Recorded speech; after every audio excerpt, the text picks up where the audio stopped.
No, no, yeah, no, no, no. Hello, everybody. Welcome back to Thrive Thursday. My name is Drew Windler, Sports Division Director here at Thrive. I'm here with Jill Bakke, our author this week, and Rachel Bellotti. Jill, you wrote an article entitled The Power of Imagination. Tell us a little about it. Did. If you were with us last week, you wrote an article about the power of story. And so I piggybacked on that a little bit in that we are really, really, really good storytellers, right? And so there's this historical component that we tell the stories that we've already experienced, and we can decide how we want to tell those stories and what the intention is around telling those stories and what we're getting out of telling those stories. But there's another component of storytelling, which is the imagination part. It's the piece where we're foretelling what's going to happen, or we're making stuff up about the people around us. It's how we use our imagination. And so at Thrive, we feel very strongly about the powerful use of imagination, meaning that if you're going to be making up stories, be mindful of what you're making up, because we can get really, really masterful at making up scary stories. Well, what if I lose my job? And then if I don't have my job, I'm not going to have enough money. And then I'm not going to be able to pay my mortgage. And then I'm going to be homeless, and I'm going to be living under a bridge in a cardboard box. Like, that's a very normal what if scenario that I've heard a lot of people, and I, in fact, am guilty of, making up in my head. And it's all made up. Like, the odds of that happening are so minuscule, and the series of events that would need to go down in order for that to become a true reality, and the number of left turns that I would have to ignore or avoid in order to actually have that be how the story turns out. And yet the anxiety and the fear and the paralysis that results around our imagination stories is very, very real. And you only have to have human conversations with anybody that you care about to know that anxiety and those what-if stories play a really big role in our human experience. So the article is really about how do we use those stories, and if they are made-up stories, then in fact we do have the power to write different kinds of stories. Like, what if you get the promotion? What if you're in your dream career and the sky's open and now you have more money than you ever dreamed about, and instead of living under a cardboard box, you're building houses for people so they don't have to live in cardboard boxes? If we're gonna make up stories, we have the opportunity to make up really, really spectacular ones and use those to feel good in our moment-to-moment interactions, instead of making up super scary ones that take us down these rabbit holes of feeling like we can't handle or navigate life. Yeah.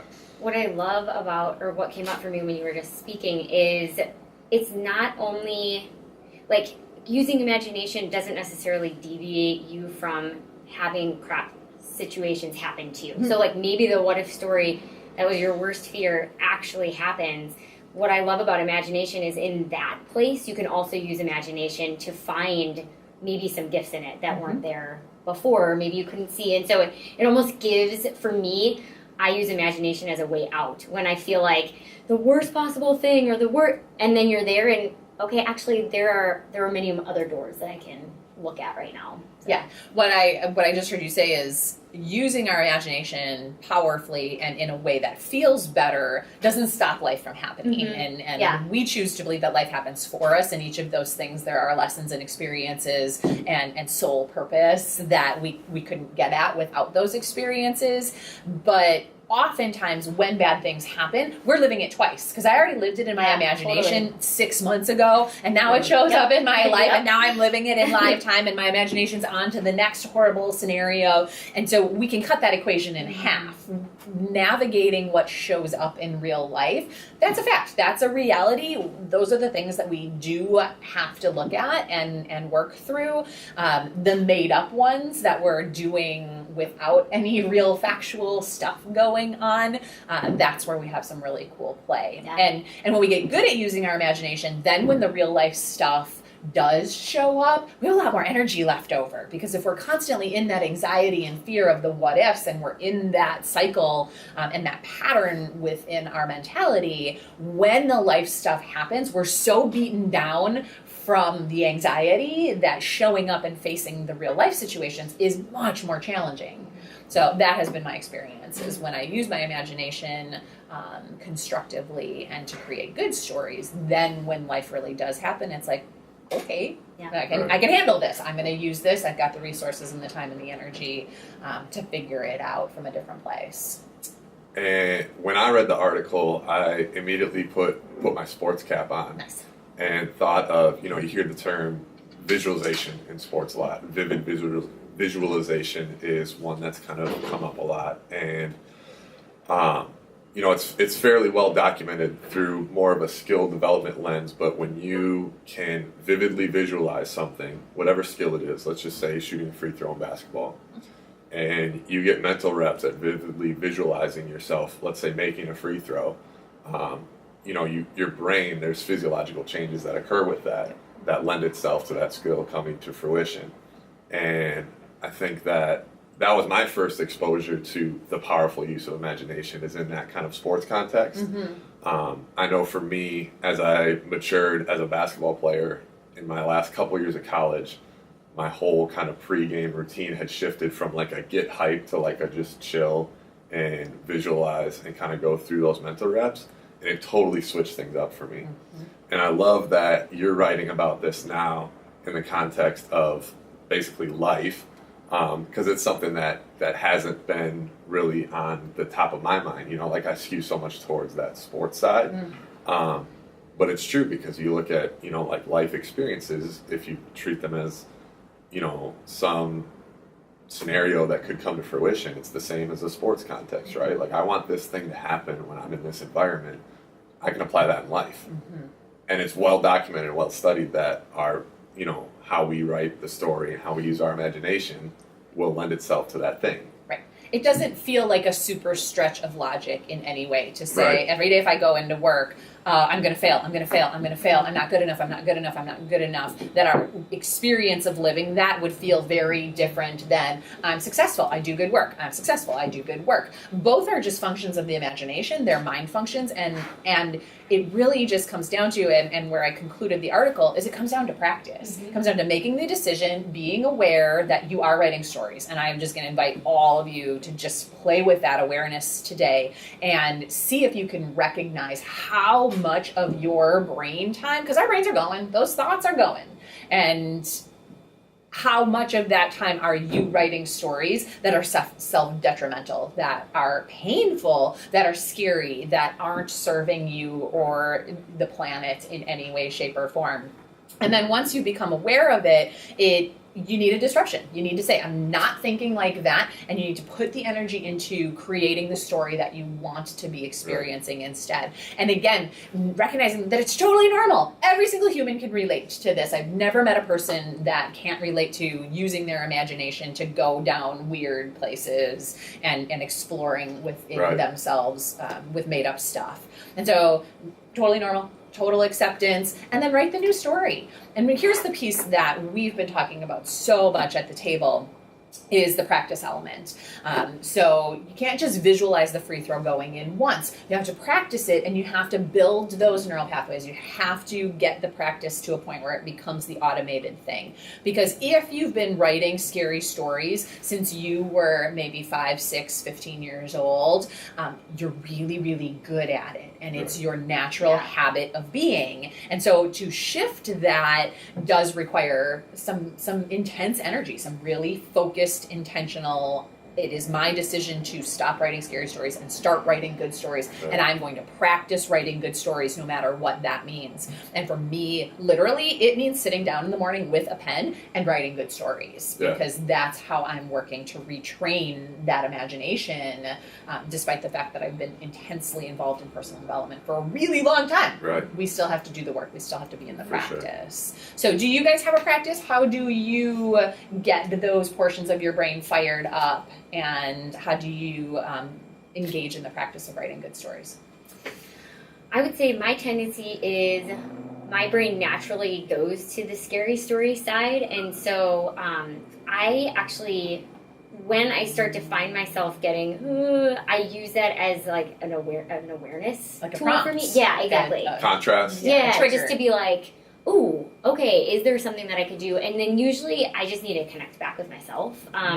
So it is a form of meditation that I use, but it's really just sitting quietly. Sometimes it's out in nature, but really spending time with me to not just be in my head, but to really feel my feet on the ground and to get back connected to the moment that I'm in. And then to say, okay, from this place, what I loved about your simple suggestions for how to bring more imagination is literally from that space going, okay, so I have the power now to choose how I want to see this. But until I'm connected to myself, I'm all over the place. So Right, you can't do the next step Totally. until you do the first one. Yeah. You can't change the story until you're aware Yeah. of the story that you're telling. yeah, totally. Yeah, usually morning, if I can catch myself before the day starts and just get connected to me, that helps a lot for me. Awesome. Thank you. What Um, would you like to do? For me, with my powerful use of imagination, I like to stick to what I know. Which I'm realizing as I was thinking about it sounds a little ironic, but so I brought up the basketball context before. For me, it's much easier for me to visualize and use my imagination in a basketball context. Going into a game or something like that because I've played a lot of basketball. And mostly it's a controlled environment, right? Like there's 2 baskets, it's 94 feet, whatever it is. And I can kind of visualize and use my imagination there. But I found myself kind of, even in brand new environments, like let's say, for example, business meetings. It's not something that I've done a ton of in my career. I'm very new to it. But I still use my imagination and stick to what I know. So like, I know what it's like to feel confident. So, like when Jill, we went into a meeting with someone once and we set our intention of how we wanted to be. And in doing that, I can kind of imagine myself and kind of visualize myself being confident, showing up the way that I want to show up and use that. And then kind of plug and play that, which I know, into the new environment. I don't have to imagine the new environment necessarily. Right. As I get more experience, I start to plug and play with environmental things too. But as I'm kind of just dabbling, I know me, I know myself. So that's kind of where I stick with my imagination more. I've actually heard people say, in my interactions that they don't use their imagination. Like that is a daydream function of Right. childhood or of formative experiences, or they liken it to creativity or something, and they've disconnected from that part of them. And so I think it's really important to make that connection that imagination isn't about telling fairy tales of castles Right. and white horses in your mind, and that if you feel disconnected from your imagination, I'm going to invite you to check how connected you are with anxiety and fear, because it may just be that your imagination is so well trained into those negative storytelling behaviors that your ability to tell good stories Right. is so out of practice that it feels non-existent. And that's part of my motivation for bringing up the visualization piece too, because we're talking about essentially the same thing. So, not the, semantics of what wordage you use, like the idea or the essence is there. If, calling it visualization helps you wrap your head around it Right. more than the powerful use of imagination, Right. whatever it is for you, right? Right. If it's storytelling, if it's intention, Right. if it's focus, if it's practice, whatever Right. you need to do to help it feel like the right thing for you. Yeah, because I Right. could see, in professional corporate settings, it could be potentially challenging to sit around a boardroom and say, okay, let's use our imaginations to Right. put ourselves in the right frame of mind. Right. And it doesn't need to be that. It can be much more grounded than that, Right. although I do like that playful sense of imagination, and I do think bringing some of that childlike curiosity and essence to it is very helpful as we're rewriting those patterns, because it's not serious. Like Right. it's really important and it is really serious, but bringing that imagination lends a little bit of playful joy to the process, instead of it being like, I gotta get to work, I gotta fix this, I gotta get better, I need to grow, and some of that Right. really heavy work energy that we put around Right. how we're growing or how we're developing ourselves. Yeah, it's interesting when you put the business lens on it too, because how many times I have been in scenarios where, we gotta meet a sales number and there's a lot, it's like you can feel the energy just tighten up in the room, and everybody's like, oh my God, what if we don't make it, what's gonna happen? Everybody's How's gonna it get fired, go? everyone's gonna cry, And like, whose fault is it?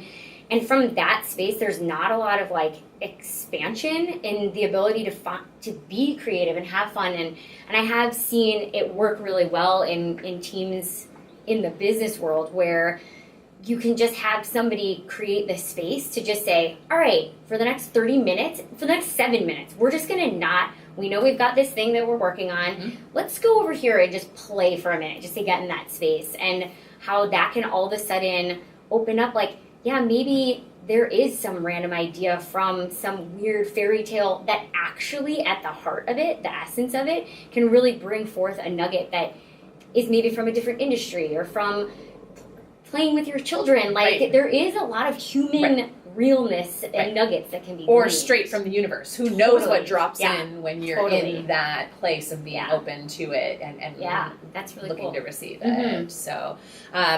So the article is out on the blog. It is at thrivehumancapital.com on the blog page, and you can check out the full article there. We'd love to hear what you're thinking about imagination. We'd also love to hear if there's something that you'd like to hear more about in a article or in a Thrive Thursday. We love hearing what people are working on and what you're discovering, what your ahas are. So throw us a comment.